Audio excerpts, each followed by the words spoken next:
කල්ප වෘක්ෂ කියලා කියන්නේ අන්නේ බඳු පින් තියෙන මිනිස්සු ඉන්න කාලවල ගස් වාගේ කියන්නේ ගහක මේ සියලු දේවල් අවශ්‍ය සියලු දේවල් මේ ගහේ පහළ වෙනවා කියනවා.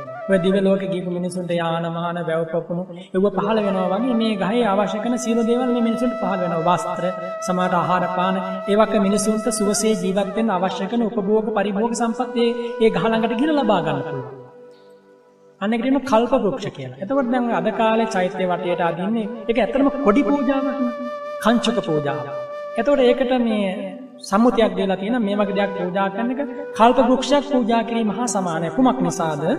මේ කරන පූජාවට කැමැති දේවල් අනාගතේ ලැබෙන නිසා ඒක. ඇත්තට මේකේ වැරද්දක් නැහැ. ඒතර කල්ප වෘක්ෂය කියන එක ඒකට විතරක් මේ ආදේශ කළ යුතු එකක් නෙමෙයි. දන් හැන්දක් බුදුරජාණන් වහන්සේට පූජා කිරීමත් කල්ප වෘක්ෂයක් ලැබෙන පින්කමක්. මේ එක මලක් පූජා කිරීමත් එහෙම තමයි මේ මල් පෝච්චිය පූජා කිරීම කල්ප වෘක්ෂෙ මේ කප්රුකක් පූජා කිරීමක් තමයි.